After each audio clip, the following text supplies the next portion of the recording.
right? Karm. Karm. Okay. Anytime you're ready. Welcome. Welcome. I don't know which camera. Welcome to North NBC Narratives on Location. Today, we have another amazing person by the name of Karm, the coach and the owner of K10 Mix Martial Art Academy. Did I say that right? You did. Pleasure to have you here. Talk about yourself and what you do. Well, I run Mixed Martial Art Academy. Actually, was the only mixed martial arts school, and previously kickboxing school. At one point, the only Brazilian Jiu-Jitsu academy in Prince George at that time running. And I teach martial arts. 3 years old up to our oldest member is 67 or something. Cool. And we martial arts and fitness, and I'm a humanitarian, social activist. Yeah. And So you meet people for fun, I guess, right? I do. That's that. I do. I laugh at the parents. You know what? Actually, I'm not exaggerating. I think it's natural for the children. Yeah. Every mammal does this. That the children actually line up to get beat up. Yeah. They don't, and they get sad if I don't beat them up. They stand in the line and I beat them up. I get paid for it. Well, it's good, right? I mean, it builds your character, right? I mean, it's natural. Yeah. It is absolutely natural. You know, in some cultures, kids get punished a lot. You know what I mean, right? It's a normal part of life, right? You do something wrong, you pay the price, right? Yeah, that's the way I grew up. Yeah, many ethnic people can probably say the same. It's normal. Yeah, it is. Yes, it's normal. So, Karm, so you run your own business here right now? Correct. Right? And then what age group are you training people? Like, what does your gym look like? Like, how does it run? Well, I have a TOTS class. It's very developmental, from 3 to 4 years old. Then I have a class from 5 to 6 years old. Yeah.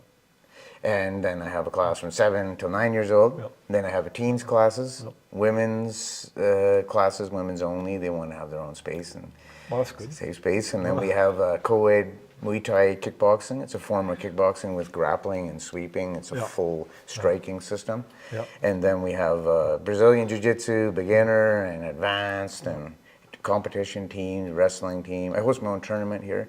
Oh, It's so the you have only your own one in tournament? Prince George. Correct, yeah. In May, Saturday, May the 4th, Northern Combat Challenge.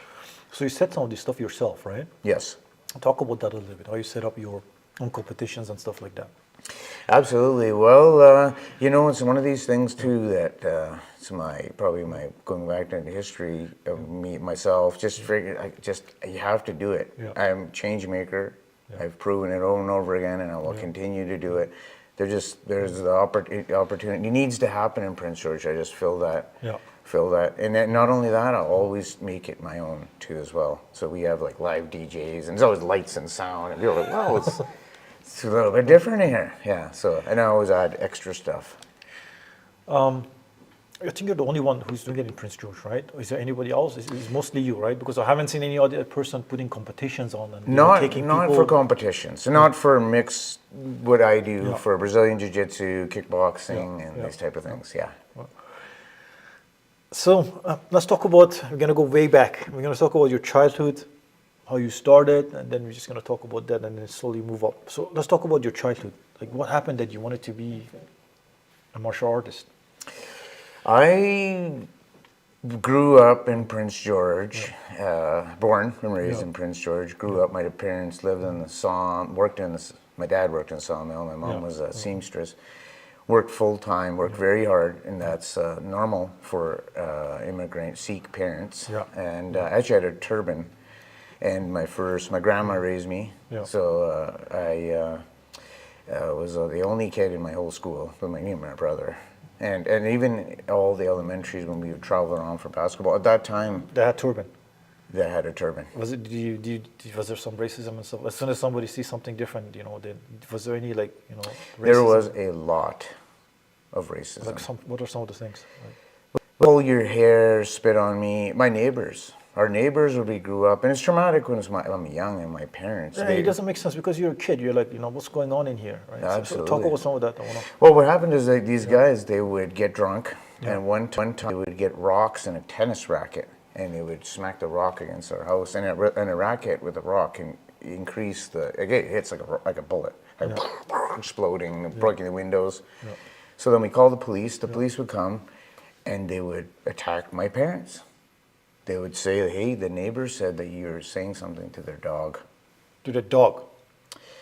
So then I seen the systemic racism even with the police there. At that time, a youth, very young, going, okay, this is... And even now, recently, over the last few years, experienced through companies, like a lot of racism over our spiritual and religious belief systems. You know, a lot of people experience this when they come here. But one thing I noticed here, sometimes it's not in your face.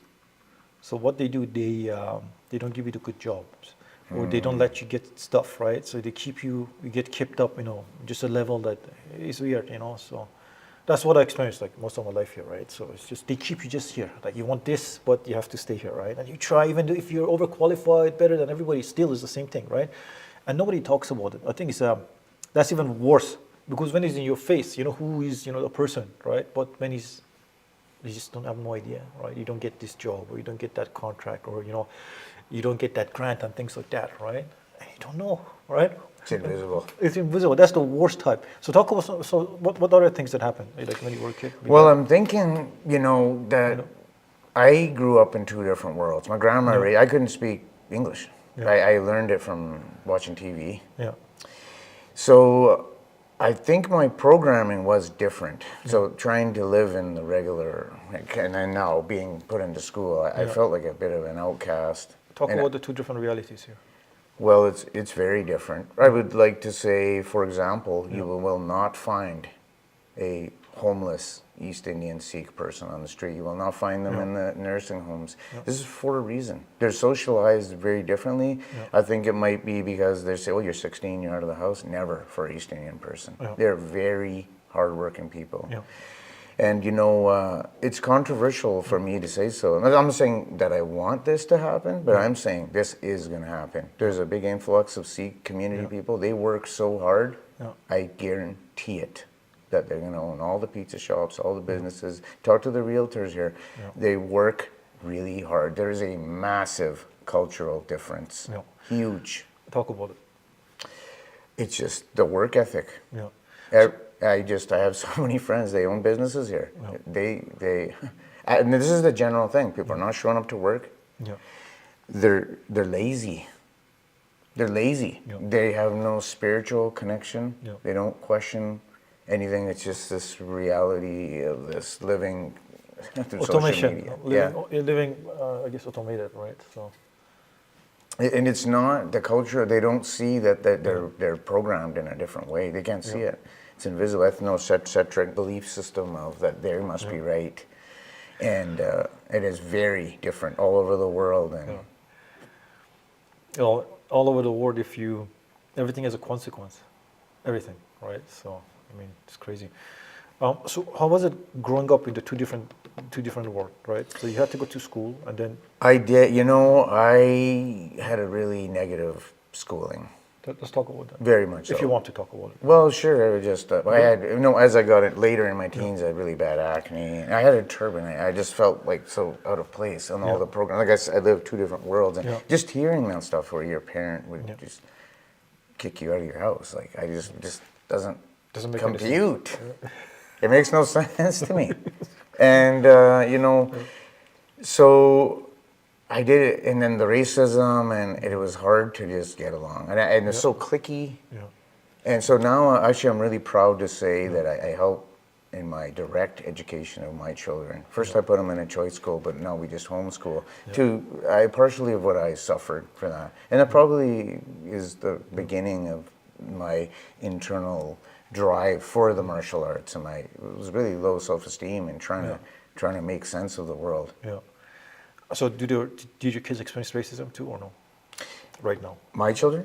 No. I think that the ethos has generally changed somewhat. No, I pulled them out just to take control of everything. I'm direct education. Good. You want the best stuff for your kids, right? Always. No extra stuff.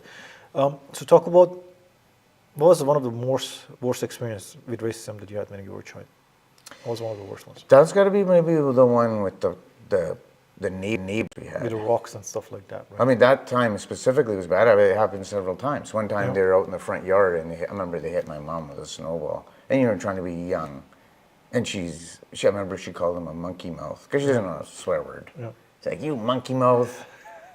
That's And terrible. they were laughing at her right first, calling them a monkey mouth. Yeah. And then while she's standing there, they're throwing the ice balls at her, right? Yeah. So it was just, those are traumatic specifically. Being spit on was, I think it's a natural thing too. If you watch, and this is my job, you watch people, they'll spit on the ground. When there's a fight, animals will do it as well. But it's an assault to get spit on, and that's really dehumanizing and disgusting, and you know, there's a lot of emotions, and Then some people don't brush their teeth, right? So you're getting all the bacteria. yeah. It's You know, like, it might be a real thing. You might be an actual way of. Yeah, you're right. Yeah, I think it's one of the. I mean, if you look at history, it's one of the worst insults. Spitting. It It's is. even worse than getting beaten up, right? So it's like. Okay, so what happened that you? How did your martial art journey start when you were a kid? It started up in high school, junior high. It was at that Junior time. high. Back then, they had junior highs, and we had our sections every 3 months or whatever it is. We're switching from basketball to volleyball. Well, it was happened to be taekwondo, and it was we would run from the school down to the Triad Center, which was about a block away, and we that was my first introduction. And then, I fell in love with it. So then finally, my dad never put me in any kind of sports. They're East Indians, so we never went to a beach. If you see them at the beach, you often wonder, like they're wearing shoes and a dress shirt. Yeah. They don't go to beaches. They don't no camping or not. We didn't really put it, I love my parents, and they just know what they knew. And I just wasn't in any sports. So when I finally talked to him, he said, yes, I'll pay for you. And then the place burnt down. Your dad said Yeah. he's gonna pay for it. How did you convince him? Because I know, like you know, ethnic parents are very hard to convince.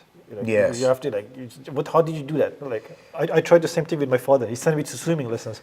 That's horrible, man. Well, we weren't in any sport, so I just had to negotiate with him, and he finally. How did you negotiate, man? Let's talk about. I'm thinking at that time probably I had to leverage my grades and stuff, like how I'll do better at school if I have a fitness and stuff like that. So. But later he didn't like that I loved it so much. I spent so much time doing it. Yeah. So the place burned down before you went there, right? Yes. Then how did everything started for you? So talk about where did you ended up going? Well, then that academy opened up above the roller dome, upstairs at the roller dome. How long did it take to open? Did it right away? I think it took them some little bit of time, but as soon as I found out, hey, they're open again. Yeah. So then I started going. I never essentially stopped outside injuries and work restrictions or something. Started training at that time in high school. So who was your coach, and what were the first experiences? His name was John Roussel, Yeah. and more of a kickboxing style rather than taekwondo, which at first we didn't really like, but now later in the years I really appreciated that he actually created about 50 to 100 black belts, all of the northern regions, and I feel like he was my first model. And I've also influenced schools out in everywhere, Dawson Creek and Vanderhoof and Mackenzie, and they're the direct kind of relation to me and my students. So what were some of your first experience? The first day you went there, tell me about like how it was, like were you like, okay, what's going on here? Like, the first days are always the most interesting days, right? So let's talk about that. They are. I think, watched as most martial arts is kung fu movies and, blood sport. I love blood sport. And basically that's what I visualized, going in there. Yeah. And at that time, there was no reality-based combat. There was no internet. So that media, I think, influence was huge. Right? It was confusing when actual reality-based combat came. Yeah. And, so what is reality-based combat? Like mixed martial arts, where basically I could say to you, well, prove that yours is better than mine. That's right. Oh, okay. Yeah, I had 3 mixed martial arts fights. My first fight was a no-holds-barred fight. You're allowed to stomp on someone's head on the ground. And that's what I'm saying. No one knew. Even the commissions knew. No one knew how to, you couldn't punch a person in the groin and you couldn't fish hook them right, but everything else was legal, Oh, wow. including jumping on someone's head. Yeah. Yeah. And it was just, but that's where everyone was just trying to figure it out. There was no internet, there was no way to learn, and that's how we figured it out. So the first day you started your martial art with your teacher, how was Yes. the experience? Like, you walked in there. Let's talk about that a little bit. Well, obviously, it's different now than it was then because of the lack of this person is like a total ninja. Yeah. And so there's that awe of instructor. And I think everything has changed because back then it's a different world now with integrity, loyalty, and those character development stuff that was really stressed. So I just fell in love with it. It was just so. I just wanted to be that. Yeah. I wanted to be a black belt, and then later in the years, I realized, I actually want to own my own school. How old were you? That time, I was about 16. 16. So what was some of the first lessons you were learning? Was it tough? Like, did you get, when you first started, you get all taken down and things like that, right? So Not in Taekwondo. Taekwondo doesn't have Taekwondo. Yeah. This is mainly a stand-up martial arts. And no takedowns or sweeping allowed as well. And it was they specialize in kicking. So how long did it take you to learn some of this stuff? Oh, I got my black belt in 1994, and then I owned my own Taekwondo school. Well, I tried to open a mixed martial arts school in the year 2000. Yeah. And after, I had got my black belt, right around the same time there was an event called the UFC, Ultimate Fighting Challenge. Yeah. And then I happened to get a VCR tape of it, and we watched it, and then we started playing around with some of that stuff, and then I realized, wait a minute here. All the stuff I was sold on, it was a small window of what actually martial arts is. Yeah. So I started cross-training. I started in some boxing, and then started in kickboxing, and then jiu-jitsu right away. And, and that has been a forever journey of that. That sometimes more, sometimes under coaches, a lot of self-learning, and because once again there was no instruction around. MMA. No, there was no such thing. So it was just we didn't know, right? We were just trying to figure stuff out as was happening. So, so you did Taekwondo. Did you go to any tournaments and things like that? Oh, yes. Let's talk about some of that stuff. Let's talk about some of your tournaments, some of the experiences. Yeah, we went to every single tournament. Me, my brother, and our best friends. So your brother was part of it too? That's right. Oh, He's wow. also a black belt, and he made the national team, Poland one year. Yeah. And then we have my best friend and his younger brother. So we did every single tournament. Highest accomplishment I made was I was a national Taekwondo champion. So that was the highest. But tons of other trophies, and it was the main event at Taekwondo tournaments or whatever, like the big fights and the black belt matches and stuff. And so then the most of the story would actually be made when mixed martial arts came along. That was the part that's because when we first started off with a fellow named Murray Schulte, and he would travel out from Vancouver. He was the only guy that knew Brazilian Jiu-Jitsu. He's actually amazing. He's got 3 degrees, and he's a world sambo champion. But he wasn't around all the time, so a fellow named Bill Mahood, who actually ended up fighting in the Ultimate Fighting Championship himself. He's got 3 black belts. He's got a King of the Cage champion, amateur. He's my instructor, higher up, gives me my ranking. And basically, he started up a place called the PG Fight Club. And it literally, at that time, that's what it was. It actually was the Fight Club, just like the movie. I'm not exaggerating. Every person this doesn't happen anymore. Now come, and everyone wants fitness, and I'm here for self-defense. Nobody wants to fight. Before, everybody that walked through that door, first day, was going to fight. Almost everyone in that room. And it was literally a fight. Talk about it. Well, we wore our protective gear, and even the protective gear, there was no such thing. So we'd put on MMA gloves. I mean, that's what they do on TV. That's what you wear in a professional match. It's just to stop you from bleeding. But that's what That's the way it was done back then. So talk about some of the fights, just talk about the whole thing. Give the experience. I want to see like what is it felt like. It was crazy. We would have challenge matches sometimes. Like people would just show up, never trained before. Heard this guy trains, and I want to fight him. Yeah. And so it's like I have a special ability actually as well. I can sense a fight from I worked security for about 5 years, and I can sense a fight from blocks away. So the tension immediately is so high, and it's like it's in our genes.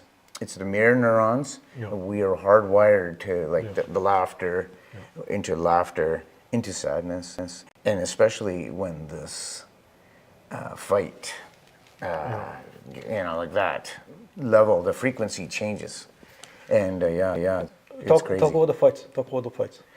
Talk some of the matches you guys did there. Just talk about some of it. Like punching. What did you do? Talk about some it of was that. crazy. Yeah, it was for sure, and it was allowed. Like they would allow you to fight in bars. Yeah, fighting bars. Oh yeah, there was fights in Dawson Creek, $5,000, and people would just jump in there, and people. When you fighting bars, like you would. They would. Back then, it was legal. Yeah. Back then, you could do that. And like I said, there was we didn't know. No one really knew, and everyone's just trying to figure it out. So there was lots of people that would be like now it's athletes. There they would be literally drinking all the time and then get in a fight in the ring. Yeah. Drunk in the ring. It was a crazy time. Yeah. Talk about some of your experiences fighting. Myself? Yeah. Okay. Like street fighting? All of it. Street fighting, then Yeah. competition fighting. Just do one of each, and then. Okay. How do you feel? Like how was it? Like all the things you have to figure out. Yeah, Because well, it's interesting, right? Let's see. I worked security for about 5 years. Actually, we had attack dogs. I worked for a company called CLR Security. We had German Shepherds. Oh wow. Yeah. And actually, the dogs would get us into fight all the time. The too. dogs would get you. Well, because people want to pet the dog, and then I have to be like, don't pet the dog. And that we train the dog by me raising my voice. Yeah. Like that's the way how they're trained. So they're trained by your voice. They can hear me, the tension in my voice, so it starts barking. And people don't. It's crazy. How many thousands of people wanted to pet the dog? Don't pet the dog. It's like attack dog. The dog is work. Nope. I've had dogs before. I want to pet the dog. Yeah. So it was stressful actually. I would walk and I'd see, oh, nice dog. And I'd be like, I would try to avoid them and they would come walking. And then I would try to pull the dog behind me. Yeah. And so then he would try to come in front and it was always challenging. Pet the dog. And several times, they would do ridiculous things and get bit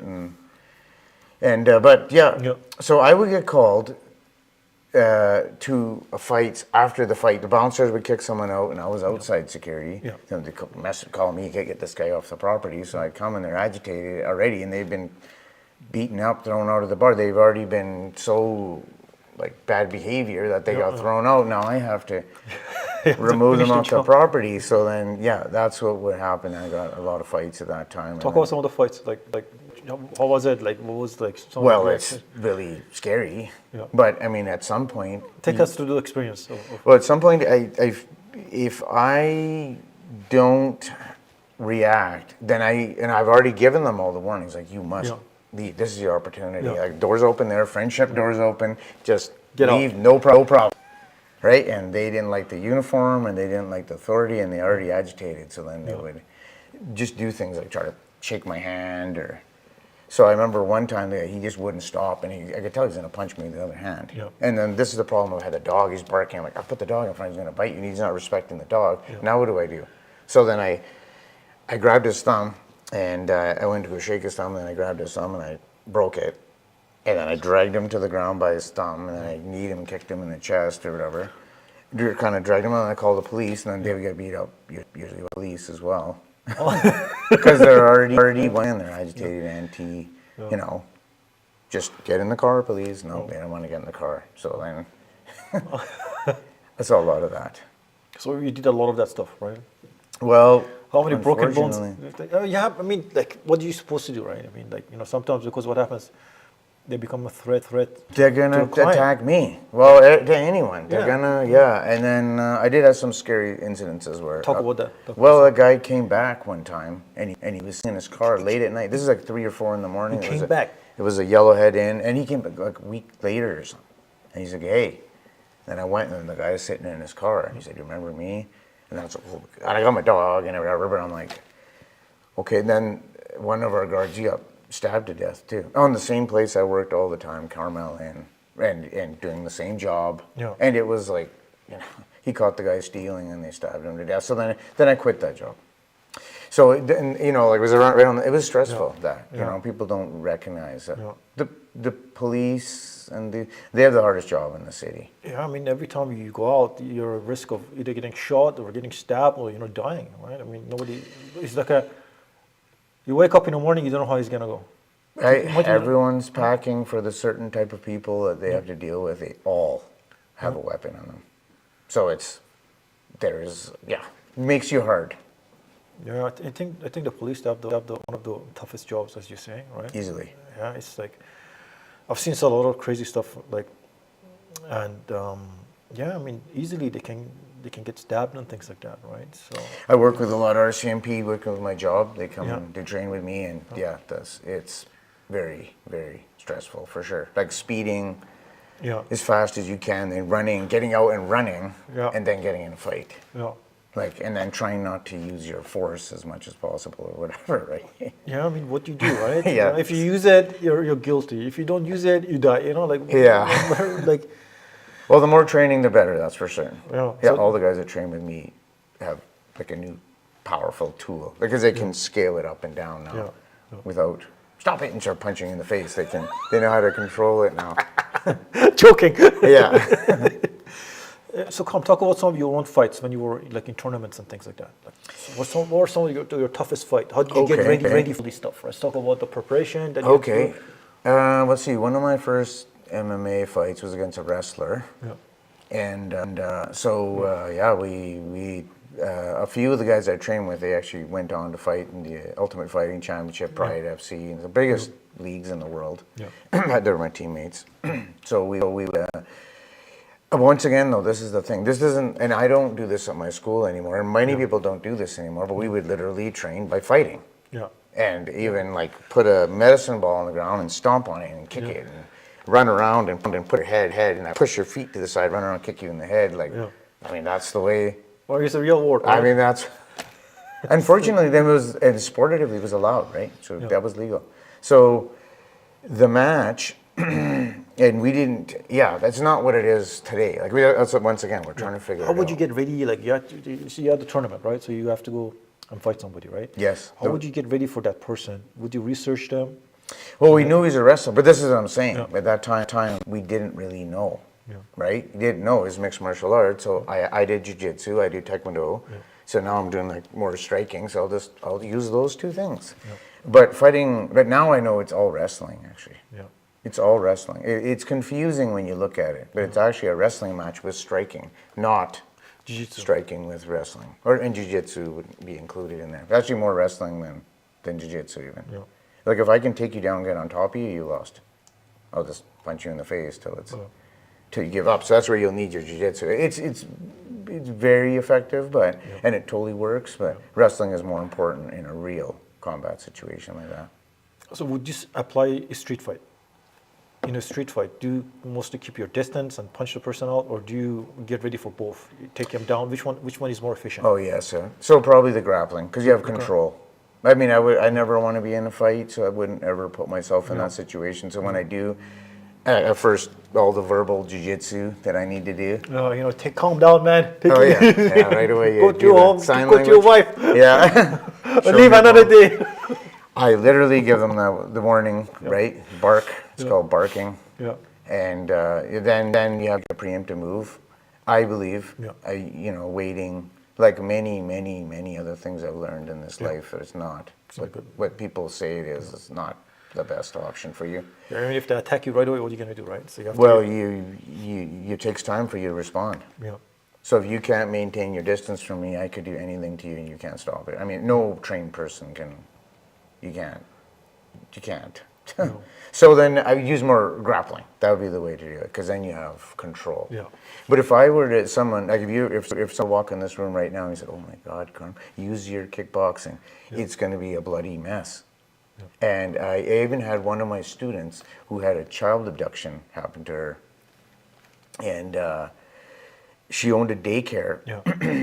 and it was broad daylight in a playground. Yeah.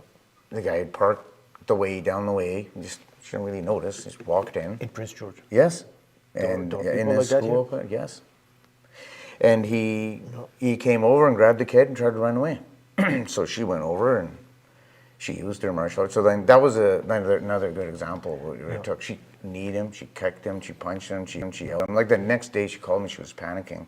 Like she just went through this traumatic incident for her. She's like, I can't believe I couldn't knock him out. I couldn't finish him. He wouldn't stop. He would get up, bloody face, and dude. And she's a strong woman. She's tall. She always wears leather pants, and she's like a big lady, actually a strong lady.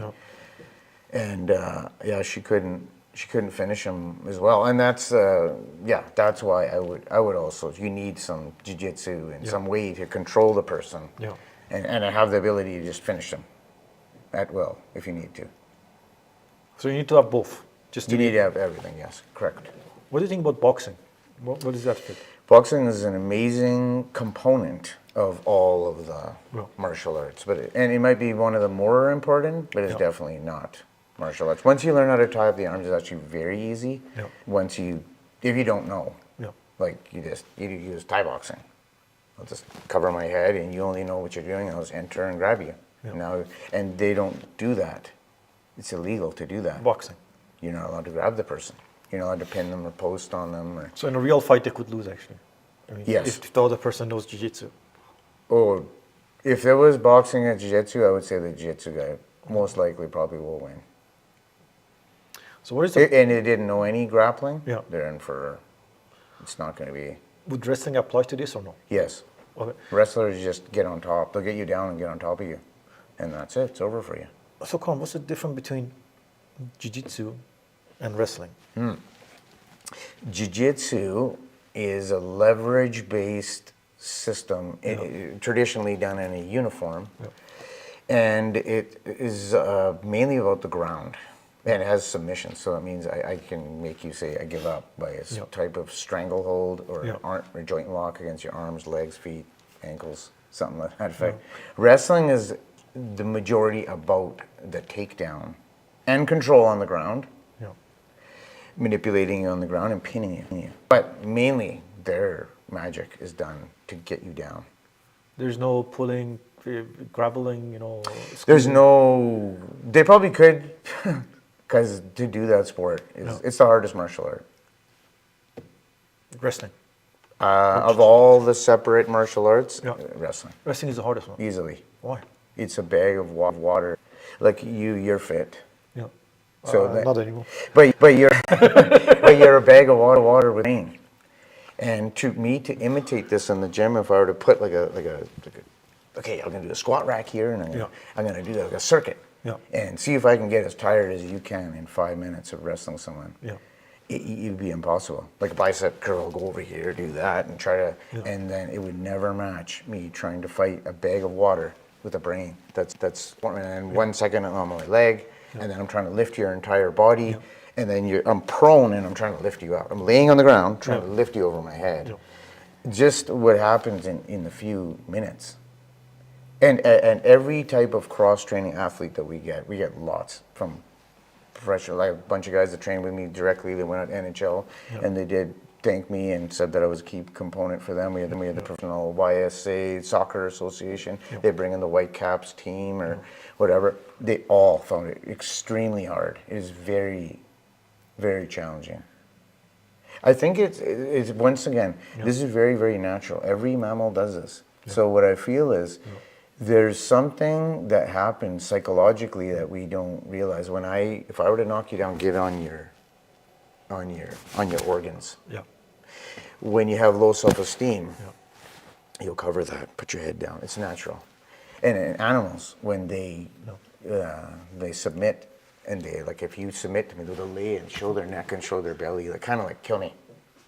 Here. Or so they do it naturally. So there's something to the wrestling for that, and that grappling where I can control you and it pins you and it drains the energy out of you. You can be the most fit person, you'll be drained. Everything gone. Your life energy just leaves. There's something psychologically. Is it a lot about weight control also? Do Yes, you sir. have to know how to control the person's body weight, or Oh yeah. no, talk about that a little bit. Oh, it's a constant. Yes. it's a dance. Learning how to connect myself to you, then you become part of me. And then once that becomes loose, then there's this, you're like a rubber band that will stretch. But if I can connect myself to you, you're stuck to me. And then when I have to move. So there's it takes time. And it takes time. You have to do specific exercises that teaches you how to control yourself in relationship to another body. My mom's brother, he was a champion in wrestling. I remember him. I don't know if they have it here. He had this. It was a kid. He had these giant wooden things. Like, it's huge. Like I couldn't. He would turn it like this, and you know what I'm talking about, right? Oh yes. They have. He's like this. You know. Yeah. I used to. He used to pick everybody up. Oh, like, those Iranian wrestlers. It was insane. Like they're the best wrestlers in the world. They're famous for that. Yeah, he's that area, Persian area. Everybody was afraid of him. He never pissed him. He was tall, right? All my family, my mom's side, everybody was very tall. And then this guy was like tall, strong, like big. We look at him like this, right? He was like 6'4", or 6'5", or something like that. And he was all hairy, right? So when he get angry, he was like, you see a bear coming towards you, right? Well, you know, we are a social animal and a pack animal. Yeah. 100%. We are 100%. The psychology of us and the fight or flight. So your uncle fell into meant to be, he earns himself as the top of the pack. So you're saying everyone looks up to him. He is the strongest guy. Yeah. It's a real thing. Yeah. Well, he's a judge, right? So he went and, become a judge. Interesting. He's retired now. But, well, no, he was very good. Like, he was a very nice person. He's a nice person. He's still alive. When I'm talking about him, imagine he's just... Okay, so... I judge you. Yeah, he's got a judge here. Right? So what is... So wrestling, right? And then jiu-jitsu. Where did jiu-jitsu develop? Like, how did it develop? Did it develop from wrestling a little bit, or does it have a... How is this thing created? Great question. Because actually, jiu-jitsu is what started the mixed martial arts. Was a family that wanted to prove that jiu-jitsu was the best sport. Was it the Gracie family? Yes, that's correct. Yeah, it was a Gracie family. And they actually, the roots do come from judo. Okay. They come from judo, yeah. And many other, like, martial arts have their, like Taekwondo has its roots in karate, right? So it's, but it's a totally different system. I mean, of course they have all their judo moves, but the idea and the theories and everything. So they created this whole thing themselves? Correct. All of it? Well, they adapted it, changed it, yeah. So judo, does it have takedowns? Yes, judo is mainly about what's referred to as an ippon, or the takedown. Talk about it a little bit. I didn't know that. So. Yeah, it's also a jacket form of wrestling. Originated originally in Japan. Jacket means the kimono. Yeah. So they don't do no kimono. They only do with a kimono. So it's very specified. Also, you just grab your thing. Do they grab arms and things and necks and things like that? Or no. No. They mainly grips. Yes. They actually. It's very sport orientated. So there's very specific rules around even how I can grab you. Not in jiu-jitsu. Jiu-jitsu you can do anything. But in judo, you can only do something in a specific way. Yeah. And to win is to flip you to the ground in a specific way. It's referred to as an ippon. That's how you win the match. Yeah. You can do a submission on the ground, but it's the rules are set in a way that it's just mainly about that takedown. So once again, like boxing, it's like it's a window that's important. They specialize. It's a part of martial arts, but it is not martial arts. It's not. It doesn't encompass everything. I believe mixed martial arts. What I do is when you do a little bit of everything. How did they develop that? From like, how did they figure out all the joints and takedown and things like that? Where did we get that from? Because that has to be from somewhere, right? That's true. Well, it's just, it goes back to what we were talking about earlier. Yeah. Like history and what we've been told is not exactly, because now that I look into it more, it's not probably exactly as we were told. It was a marketing scheme, and So, but yeah, basically, it was designed for a smaller person, a weaker person. Elio Gracie was the story that he was a smaller man, and he just changed everything for a smaller, weaker person to be able to use. And you know what? It's the most popular martial art in the world. Jiu-jitsu. It is, and it's now is fastest growing, and it's like the only place where there's just nonstop jiu-jitsu tournaments, and it works. It actually works. It actually works. All the martial arts, I can be like, it actually works, and you'd be like, it's like, it totally works. Like you use it and go, wow, it works. Because you have it's all pressure points, right? It's not pressure points. More joint manipulation and body mechanics and stuff like that. But yeah. How long did it take you to get this, to learn it perfectly? Well, definitely not perfectly. Because I keep seeing there's always new stuff. Like, That's the thing. there's always something new. No, it's evolved over and over and over and over again. It's still evolving so fast, in fact. And it's interesting watching it. I bet you it's like a pattern of a Fibonacci sequence kind of thing. It grows an arm, and then it grows another arm, and then that one just grows, and it just there's no way you could learn. It'd be many, many lifetimes. It's so specified, and there's so many different things you could do. It's more important we understand the foundational movements of what makes all the moves work. That's what I'm interested in. What are some of those things? Such as you need to break everything down into the basics, like your connection to the ground. Yeah. Doesn't matter where you are, it's referred to as your base. If I take that away, then I have control of you. One of the top things is your posture. Yeah. Your head is the end of your spine.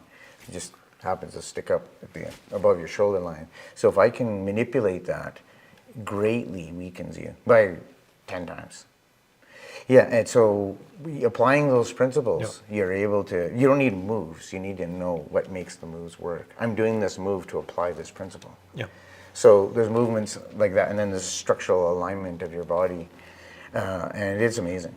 Like, do you want to see a thing we could do it sitting here right now? No, it's like, There's simple stuff, like if you don't connect your hand to something or itself, it would just be very weak. I'll be able to move your hand. But the second that you were to put your hand here or on me or on this table or on yourself, you would be like a rock. I couldn't move you. So there's simple things that we would learn. And how fast can you bring up the short list? Then eventually your body just learns it and becomes intuitive.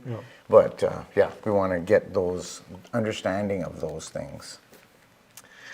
So what is your favorite sport in martial art? Would you say jiu-jitsu? Would you say kickboxing? Would you say I certainly love jiu-jitsu. To watch and entertaining, my number one sport right now probably is martial art, Muay Thai, kickboxing. Talk about that a little bit, Muay Thai kickboxing, because it's pretty popular, right? Absolutely. We have two athletes that have a ring fight in Muay Thai boxing. It's actually growing a lot faster now. Yeah. Before, what they had is the professional kickboxing was referred as PK, a professional. It was more like Taekwondo. You weren't allowed to kick above the waist. And once again, I'm not allowed to sweep you down. I'm not allowed to grab you. I'm not allowed to hit you while I'm grabbing. I'm not allowed to knee you. I'm not allowed to elbow you. You're allowed to do all of this in Muay Thai. So it's just growing in popularity, massive in Asia and whatnot. The competitors to UFC is the ONE FC, and their biggest draw right now is Muay Thai kickboxing. It's very exciting. It's awesome. It isn't a martial art. It's very technical, which I love. And anything goes though, right? Oh, anything goes, I guess, right? There's no stops, right? Yeah. And it's a lot about power, a lot about power, where it just shock you if you get hit, even in the arms, or you're just like, wow. I've seen some videos online when people get hit, they're like, oh, I'm so tough, and then he gets one hit, and the guy's just like, like falling on the ground, the legs lock up, things like that. Yeah, you can, an average person won't be able to. 10 is definitely a knockout to your leg, but it'll probably be way less than that. Before the fight be over, they'll want to run away. So how do you get ready for something like that? Like what kind of practices you have to do to get there? Because I don't think this is easy, right? You have to train certain muscles. Oh right? yeah, well, my guy, he just had a fight. He won his fight the other day, this weekend in Calgary. I saw him on the. Yeah, That's the guy who moved to Victoria, right? Is that? he did. Yeah, so he's been back, and so he actually, I have to run my academy. So he is one of the pro level coaches here in town. He's one of my members as well, and my instructor. So he worked actually closely with him. So they did what's called clinch fighting. What is that? That means when I'm grabbing you.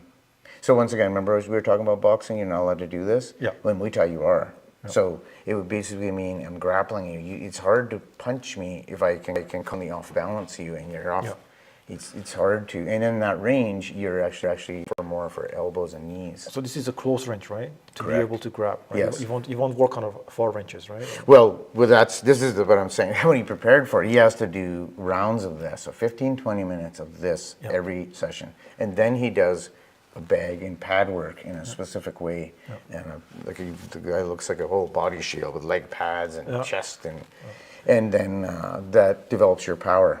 And then he does separate rounds of skill development, like situational, that draws out your skills that you'll be needing, like distance management, keep him far away. Okay, he's moving in. How to time that, how to time your strikes and get them to land. How do you protect yourself from injuries? I mean, there's going to be injuries, right? So Yeah. No matter how good you are, you're going to have some injuries. You're absolutely right. I'm almost 50 now myself, so How I many have to injuries train very smart. Yeah. I have to train really smart. And in my school, in my academy, the way I impose my training is to focus on fun, safety learning, and then what that does, it creates an environment for less injuries. We're not, and gamifying everything that's my method. It really reduces injuries, but you're right. Anything can happen anytime. This is a contact sport, and most injuries are from falling. You could just fall down and hurt yourself at any point. Do you have any injuries? Probably right? I have some long-term, once again, going back, and I don't do this, especially in my school. Many places don't do this, but when they would allow what's called a neck crank. What is that? Neck crank is a spinal manipulation, so that it's not a choke. It's like I'm twisting your neck, so you feel like your neck's gonna break, so you're gonna give up. Yeah. So they were legal, and they don't. The thing is, they don't necessarily make you unconscious. Yeah. It just, so when in a fight, you're like, I don't want to give up. Yeah. So I'll just keep twisting your neck, and you're like, I don't care. I'll just let my neck break or my arm break. I'm not going to quit. Yeah. So, but long term now, even as we're talking, my neck is cracking, crunching, and there's injuries. I have a rib, actually. My friend Cajun John gave me a broken rib is calcified. It's a big lump here, and actually I tap all my students out on my broken rib. I grab them and pin them into my broken rib. And so there's been injuries, throughout the years. Yeah. So, but training smart is the key. Yeah. And so I just train really smart, and I teach all my members to train the same way as well. Yeah. So you're like a professional chiropractor on the field, right? Because that's you're pulling people, right? Yeah, right. So then you go to the car. I know I have a good friend in Kelowna. He's also from India, and he had a gym. He started from nothing, and every week he's at the chiropractor. Every week he's going to see the chiropractor because they do all this crazy stuff, right? And then they keep ending up with the chiropractor, right? So do you go to chiropractors yourself, or? I'm lucky I have a guy right in-house. Are you serious? Yeah, I have a guy named Sasa, and he runs a black belt biomechanics. He runs a course out of my gym. Yeah. So he does MFR, which is myofascial release, and so he does everything in-house. Yeah. And then I do go see a family chiropractic, Dr. Travis Morgan. Oh, hey, that's the guy I go to. He's amazing. He's really good. He's really good. Then you guys introduced me to him. Yeah, when I went there first time, I never had a chiropractor, right? I mean, I have some injuries and stuff, but I never thought it was serious. And then some stuff happened with my back. I think you know that.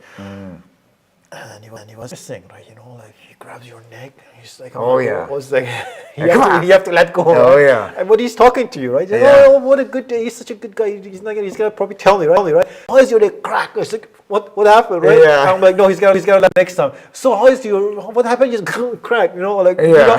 before you knew it, you're like all cracked up, right? Yeah. Yeah, it was I never had that experience. How about that table that makes that sound? Clip, Yeah. clip. And I'm like, no, I didn't hear anything. Because don't worry, I heard it all. Right? So, yeah, it's interesting. Yeah, it's because if you're not used to it, right? It's weird, right? It is. Right? It's a shock. When he pulls you and he just turn you around and crack. I crack my neck because I have some injuries all the time, right? It does feel. But it feels better. It does. Right? It's interesting. It's a weird Yeah, feeling. yeah, It's like, whoa, weird. My hips, and you feel like it feels off a bit. Yeah. So talk about some of the programs you have created here, right? And how you create them. Because your gym is pretty big. I've been there a couple of times, right? Yes. Okay. Well, I've segregate my classes into specified. It's just easier to teach everything at once. Yeah. So we zero in on one subject, and so each class has evolved too over the years. And now I spend hours every week studying on how to coach and how to better. So I'm switched up to what's called ecological design. What is that? It's basically an interesting concept where I used to do and teach always, but nowhere near with the amount of science backing it up right now and whatnot. But I can't learn for you. I literally can't learn. So it's an interesting thing. I always, like, I can tell you and it's happening in my life all the time. 2 + 2 is 4. Yeah. And you agree, yeah. Then why are you not doing it? Why don't understand it? Like they don't. It's an interesting thing. So you have to learn it. So in this method of teaching, I basically create an opportunity for them to learn. I don't teach them. I let them, and I sneak it in there. It's a lesson. I create the design of the class so that the lesson emerges by itself. And then you won't have to ask me. You learn it. How do you set it up? You talk about it a little bit. Let's say, for example, I wanted you to do a certain kind of footwork. I could tell you, hey, you're doing your footwork. And you'll even tell me, yeah. And I ask you, you do it like this. Then why are you not doing it? But if I create a design I put a physical barrier even in the way. So I put these cones in the way, so you can't step this way. This line, you have to stay there. And then you're forced to do it. You will learn it. You're not told. I wanted to tell you. I'll just do it and say, you're going to do this, and then you go do it, and then. So basically, it's an interesting new way. It's a little bit more challenging, but I can use my 20, 30 years of experience now to create the class design. So it's unconscious learning. So how many coaches do you have, and how many different classes do you have? I have. I think about 9 volunteer coaches now. I have a really competent mixed martial art pro jiu-jitsu and MMA fighter, Adriano Bernardo. He was a King of the Cage national champion too as well. I have a couple of my members that were directly Tate Rawling. He's a top guy at the pool, and he's worked with thousands of kids, amazing with kids. Then I have my Thai boxing instructors, 2 of my students, my student Alan that had fought, and a couple of the other guys. And then I have a university instructor who's teaching my jiu-jitsu courses as well. And he's been helping a lot with the ecological dynamic design because he does all the heavy work and then helps me. Gives me the notes, and then we go over everything together. So I got a big team with me that helps me out. What are some of the reasons that people come to learn this martial arts stuff? Yeah, you know what's interesting? I see when I always loved, and I always looked into Thorough Life, a self-help kind of book. So I look at Andy Robbins, and I would watch him and go, wow, these guys, It's very expensive to go in Anthony Robbins. It's very expensive. It's expensive. About $10,000, $15,000 or whatever it costs for a ticket to get inside there. Yeah. And then I listened to what they're saying. Yeah. They're all saying the same thing. Yeah. They all, even their very high level Yeah. in their career, and even just to pay for the ticket alone as well, that's success right there. Yeah. They all have this limiting self-belief and limiting self-talk programs, fighting their old programs, Yeah. rewriting those programs. Yeah. That is the number one reason people come to my gym. I actually find it quite shocking how much even that there's just regular people that are looking to better themselves. Or mainly the people that come to the gym, they're looking for fitness, supplements. Yeah. They're not really looking to fight anyone, which is, I'm saying before, it was very different. It was really, really different. It was really weird So how before- much everything has changed. Before they probably came to fight, but now they come to protect themselves and then learn or. Well, I'm thinking confidence. they came there before too, but everything was very different. Yeah. Very different. What's changed? Everything. The method of teaching and the Yeah. training and the ethos, the culture has changed. Yeah. There was time in Prince George every night, Yeah. every night, in one bar alone, the generated 5 fights every single night. 5 fights. Every single night. We had the dangerous most city in Prince George 15 years and for a reason. In that, it was crazy. So people fought. Yeah. That never happens anymore. What happened? What do you think that happened?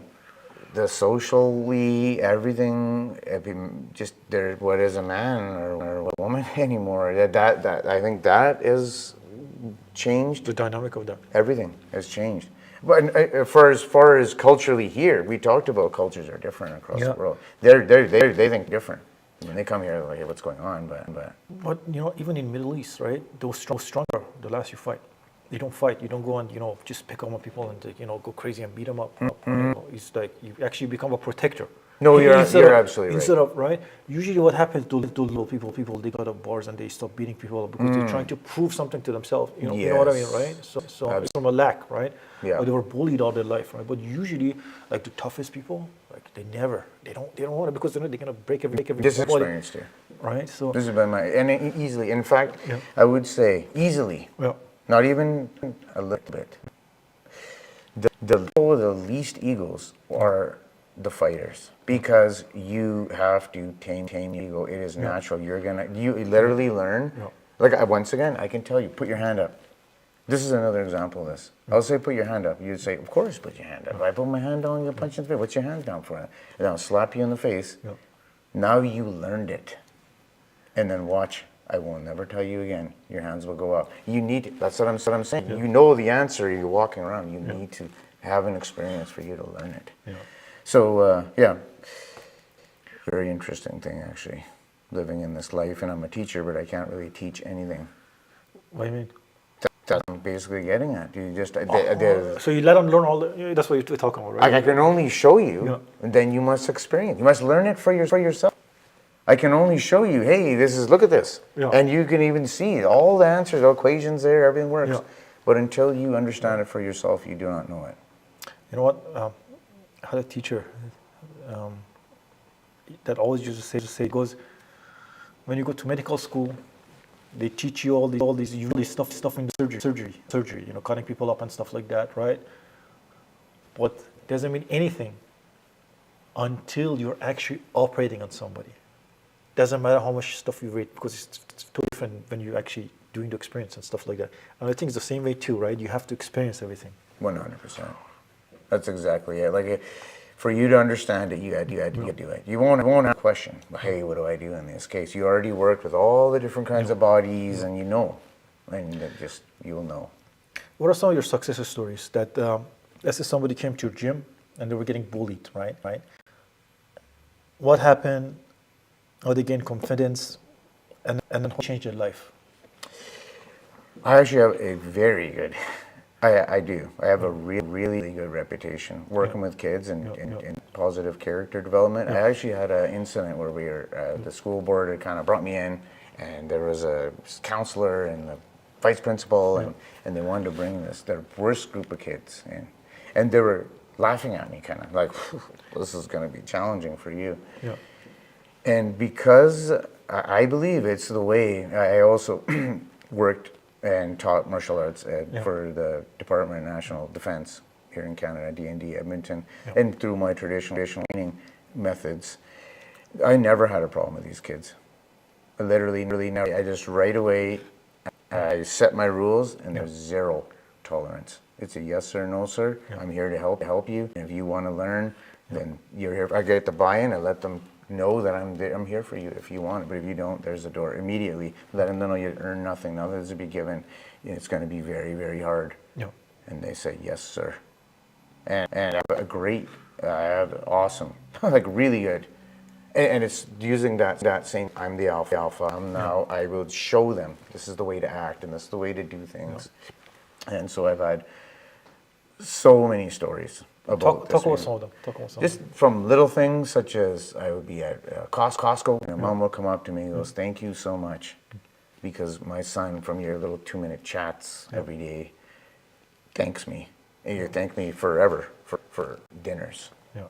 And that meant so much to me. Just little things to absolutely change the person from the way they look and feel and interact and everything. Drew the person right out and let them comfortable with themselves, how to really communicate to someone. And before they couldn't even make eye contact. And their body language was just stiff in their body and open right up. Wow. I just somebody was getting bullied that they came to your program. That they changed. Let's talk about it a little bit. Okay, yeah. You know what's interesting sometimes? But everyone comes for different reasons. And this one fellow, he came to me. He was getting bullied. Okay, so then he actually ended up fighting his bully in school. And the day he told me, this is my rule in my academy. You're not allowed to fight.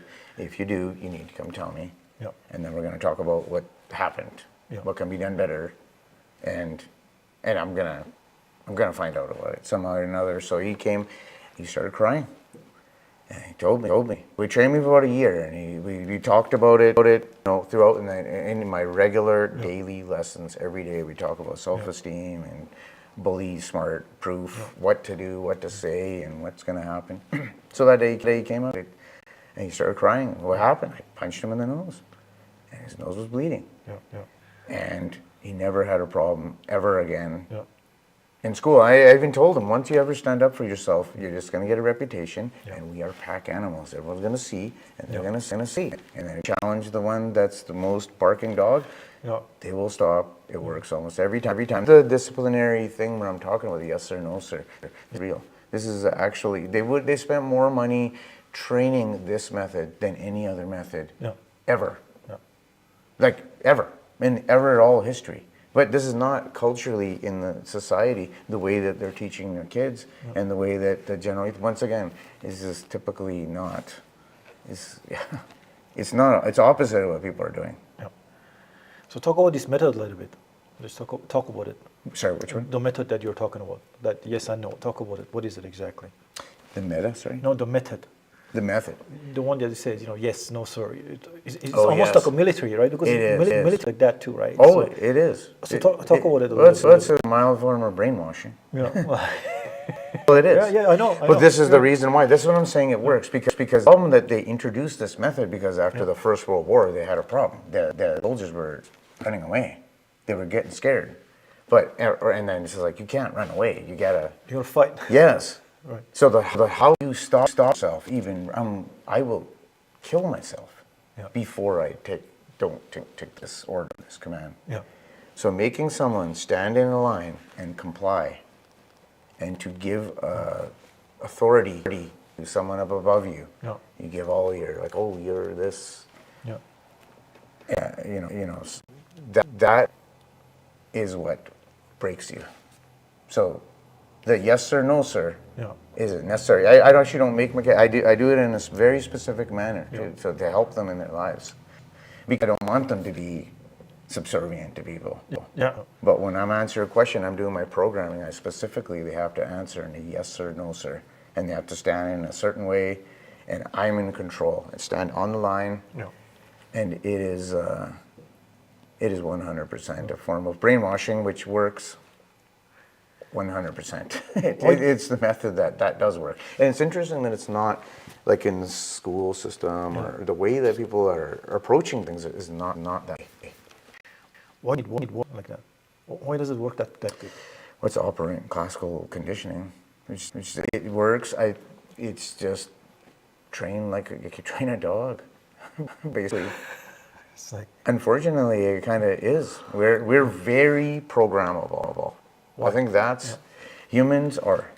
I think that's what's not understood by the generally. How much we can easily be programmed. I watched an interesting program. It was with a fellow named Darren Brown. He has got a Netflix type of special. He did this experiment where he had in the movie. They let them do this in a movie theater. They're all in on it. They put hidden messages in the movie. Yeah. Extra ones, like the ones you hear Robert Bernays and the advertising kings and psychology behind this. In the movie, he said you'll forget what's in the movie. Everyone that came out, he interviewed them. He had extra people to interview people. How was the movie? The movie was amazing. What was your favorite part of the movie? And you could see that half of them were like, they felt uncomfortable. They didn't want to say. They're just like, I'll see you later. And they would run away. They're like, I don't remember. But the movie was amazing. But I don't remember any part of the movie.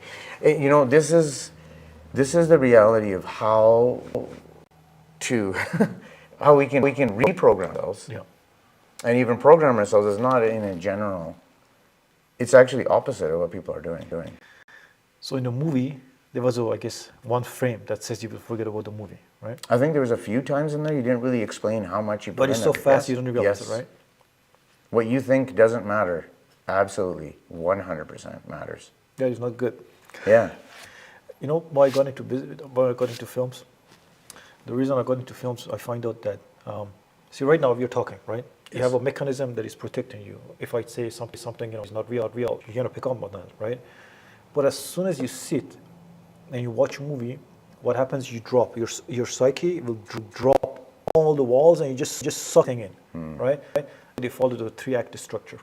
There's 3 acts, right? So you basically getting programmed. Like, and it was crazy when I find out about that. A lot of psychologists, they talk about it. That as soon as you sit in a theater, watch a movie, right? That wall that you usually have, right? That it doesn't let things that are not necessary into your psyche, totally dissipates.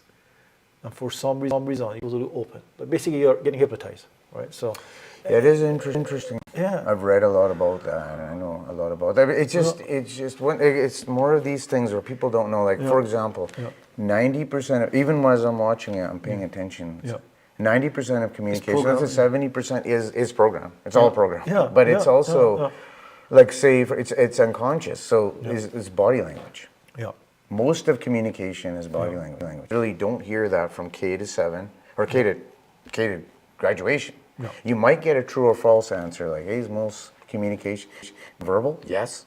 Yeah. True. Okay. So do university level course to figure it out. So all communication is non-verbal, but they're not teaching it. So I definitely, that's like, these are the kind of extra lessons I add into my.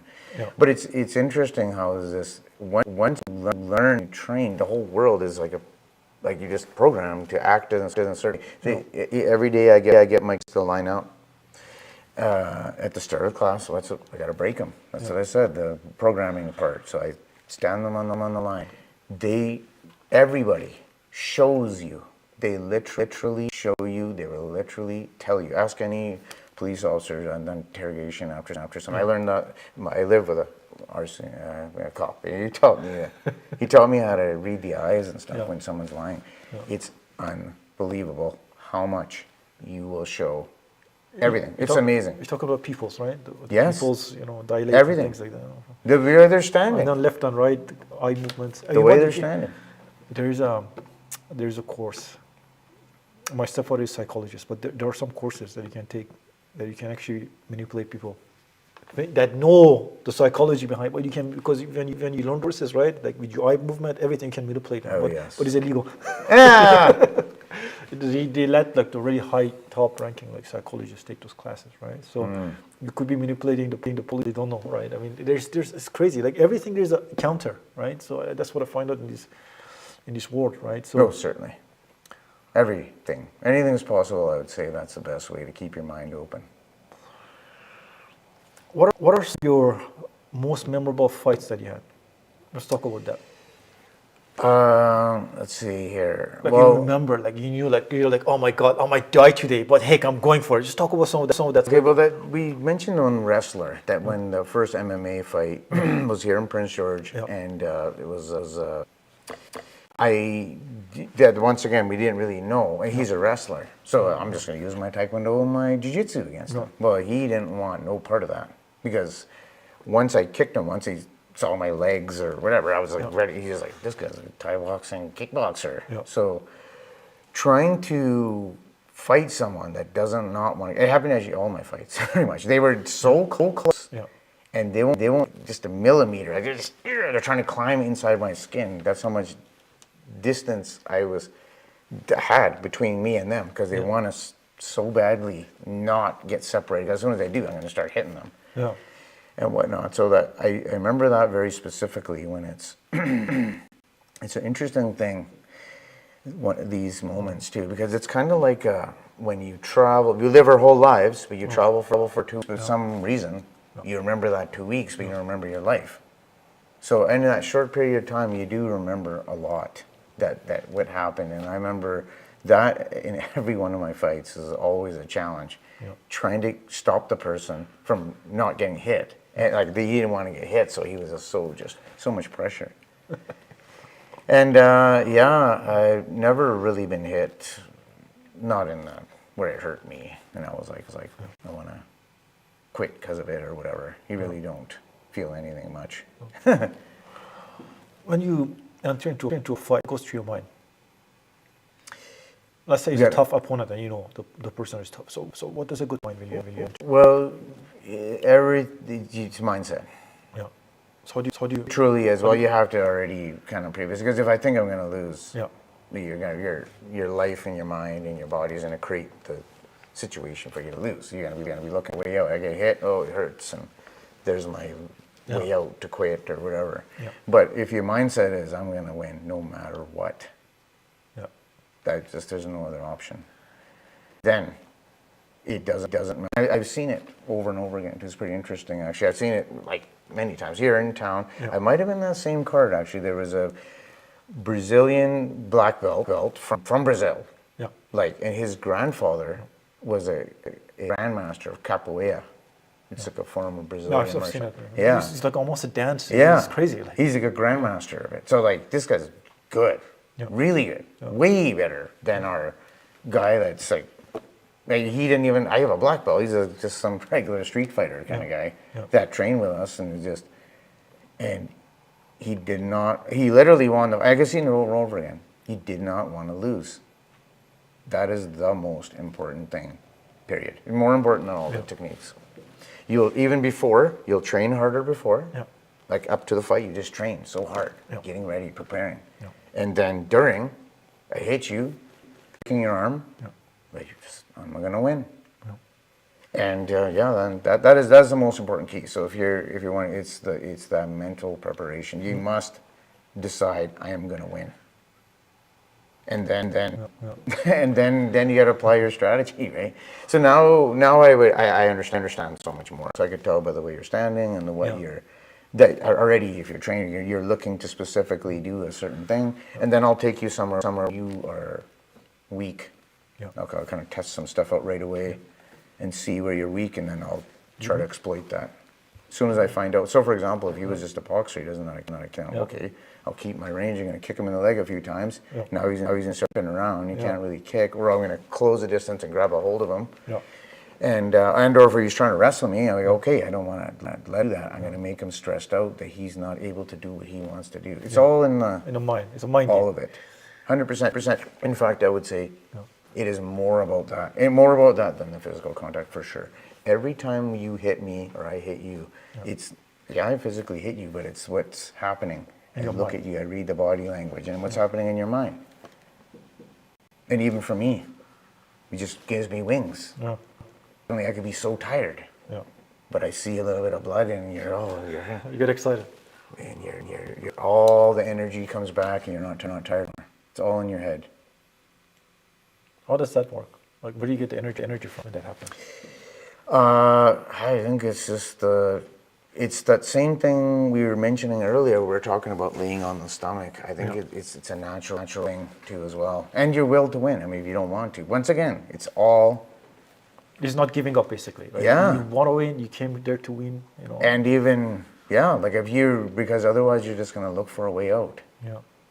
And that's what made anyone succeed in anything? Like they're just going to win. They're going to do it. It's going to happen.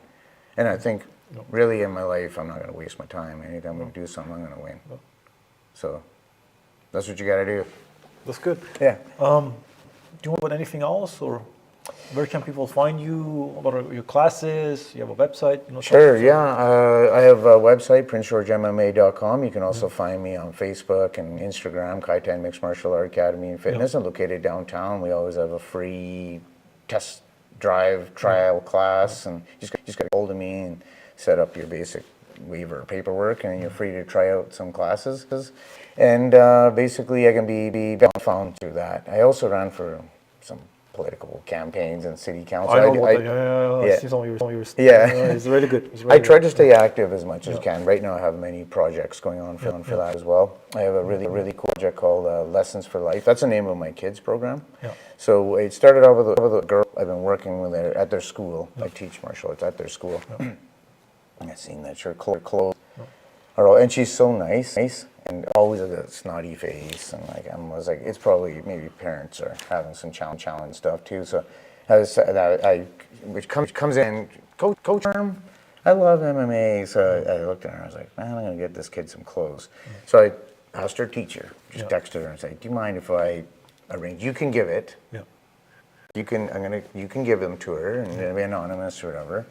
So then I asked, and then suddenly I got thousands of dollars of clothes and toys and all this stuff. So I was like, okay, I'm gonna come up with a better idea. Once again, I gotta tweak it and do it better. Yeah. So now I've created an event called Lessons for Life. I'm gonna do it at their school, and each thing is to.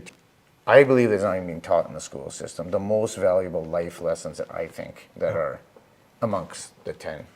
So they do like a quest. So one thing would be part of A. You're not given anything. You must earn it. Earn it. Yeah, that's very important. That's They're very not important. understanding, and so and it's going to be interwoven and over and over again. So they come, they ask for a quest. One of the quests may be something they have to go and basically research, and even that. Look, you must not just press a button on a phone. Go research it for yourself. Yeah. Once again, you must understand it for yourself. Come back, and then I'm going to have my kid-driven, and I'm going to sit behind them and let them run the course. So it doubles up for them, and then they come back and then they win an opportunity to. So I got a bunch of different lessons. Maybe I'll ask you for a couple of the ones for peer influence. You become the average of 5 people you hang out with the most. What is paid? What is that? Nobody does that anymore. Like in a lot of cultures, they do that paid forward, right? When something nice for you, you don't want it, and then you go and give it to somebody else. Just understanding It's that. a lot of takes now, right? People feel like they're what is it called? There's a name for it. Like they deserve it, and they take it, and then they never give it back, right? What if that just that by itself alone? If you keep saying it forward, right? We would have such a nice, beautiful world. But no, everybody has become selfish, and they don't teach that stuff, right? Where do you learn this stuff, right? Yeah, and there's unfortunately, cancer research is the biggest donation charity in the world. So it's maybe monetarily, and then when we give something, it goes to Value Village, and Value Village goes Sells it, $60 vest that we gave for free out of the goodness of my heart. So unfortunately, there's not a I think it should be decentralized peer-to-peer. way. Yeah. The best way is peer-to-peer to create something like that, right? So, in our cultures is like you get hand-me-downs, right? You get it from the whole family gives you stuff, right? So, but it's perfect, right? You don't It have is to. perfect.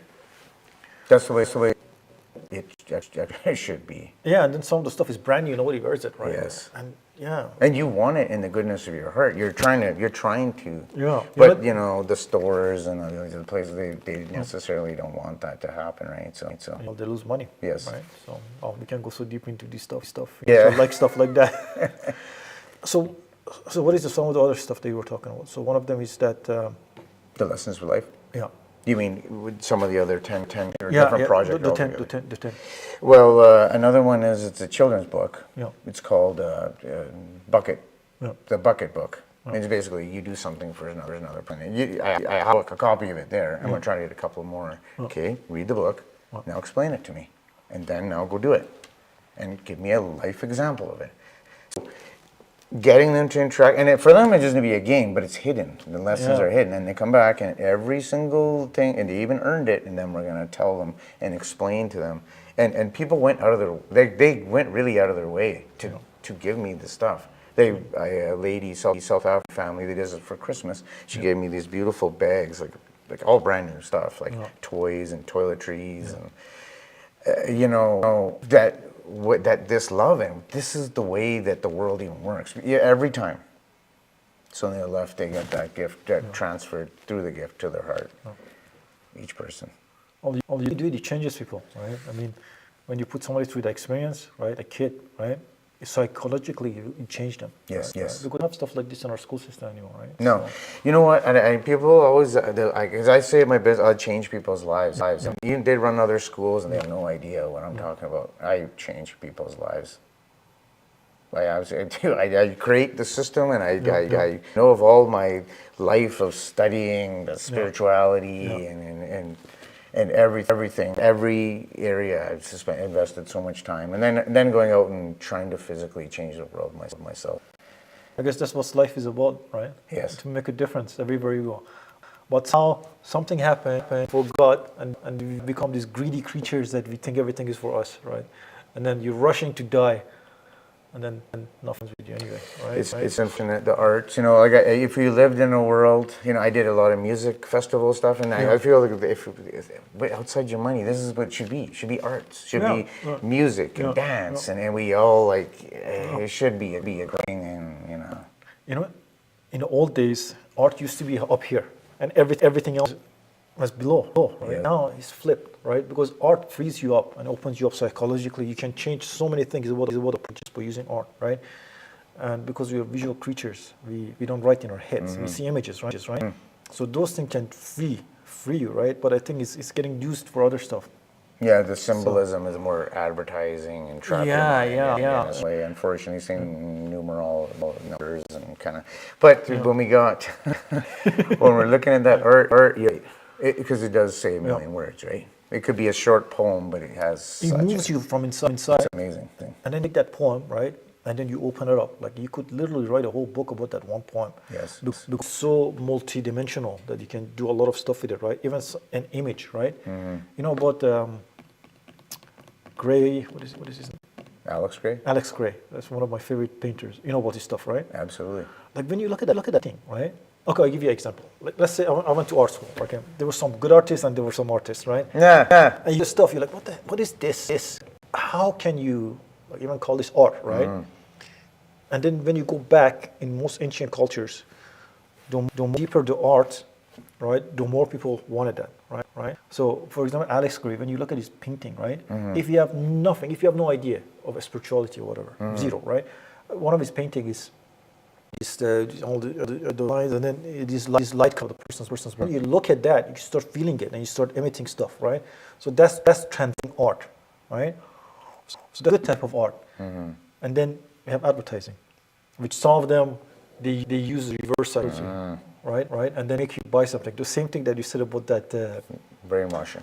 Yeah, right. It's just crazy, right? It is amazing, and us not realizing how much. I think that's the first step, right? Just saying, hey, you have to understand that there's a lever here, and people are, and instantly you can have control again. But you're absolutely right about art. It's amazing. Yeah. Interesting. The mosques. You ever looked at the artwork in the mosque? I'd have to show you some imagery, but it looks very similar to Alex Gray. Some of the stuff. It's amazing. Tiles. Like I can't believe it's not a digital. I just, Yeah. by looking at it, wow, that's not a digital photo. What they use is sacred geometry. Yes. Right? The whole universe is based off of fractals and all that stuff, right? But something with geometry, it makes you relax. So I think that sacred geometry is ancient art that they used to use without anything attached to it. But then I guess maybe it was embedded in everything because it gives you a certain feeling. There's a guy, I forgot his name. He's a famous artist. He studied this space buildings and things like that. And he made art based on that. And what he does, he slows down his actors 2,000 with the special cameras. I wanted to shoot with those cameras, so $200,000 per camera. Oh. But he recreates all these things, and his argument is that with slowing down things in big spaces, you could create a sense that it's never been done before. And I think once you go like most of these places, right, mosques, spiritual places, they're so big, right? So you have this empty space, and then you couple it with sacred geometry, then you start, feeling a sense of belonging, right? Because sacred geometry by itself, it makes you relax and it balances you, right? And when you add it into a bigger space, it's like the effects of it goes like 100 times higher. Right? So and then I think in Middle East and even Russia, they have all this sacred geometry stuff embedded in the buildings, right? So and they have like those mosque structures also, right? Yes, the top of it. Yeah, the dome, right? They have it. Like I think is it Roman Catholics? I don't know what religion is it, but they all have those domes, right? So those things have been around for so long. It's crazy. There's something about that shape. It is interesting. Well, if everything is proven in the math according to science, and it should be proven in the math. Yeah. It's interesting that the nanobret set and that sacred geometry is written into every living thing and back of a leaf and the pattern of the. It's a pretty interesting thing. That's crazy. Nassim Haramein, right? You know the research of Nassim Haramein. He brought the fractal theory. They kick him off all the schools and stuff. Okay, yeah. You should I might have some of his books. Do I got some books? Yeah. He talks about the fractal. Yeah. And then he talks, they go both ways. The smallest atom that exists is made of fractal, and then the biggest thing in the universe is made exactly the same geometric shapes, all of them. And it just blows your mind, right? You're like, hey, where am I? What is this place? Like it's just like boom. So we should finish it off. Say anything else before we end it? Do you want to talk about your passion? Why is it important to follow your passion? Because you're following your passion, you're so happy, you're so relaxed, you're making difference in everyone's life, you're multiplying the goodness, right? I guess that's the most important purpose of being a human being, right? Yeah, I know. I did a lot of other good projects too. One day I did a music festival, and that was really amazing. That was a passion of mine. It was really well. And in just the arts and in building all that up. I believe the passion is everything. It's what drives you. Otherwise, we won't have. What's the point of living? Exactly. Yeah. So I have my goals. And my number one goal is being the best dad and husband I can be, and also I want to succeed the best for my business, which is helping people, changing people's lives, and everyone that comes across my path, my goal. Okay, perfect. Anything else you want to say before we finish? I think that's it for now. What's that? Yeah. Okay, I'm gonna finish it off, and then it's such a good conversation. We can go forward. Yeah. Thank you very much for joining us on this episode of Northern BC Narrative on Location. Sorry, it was a pleasure to have you here, and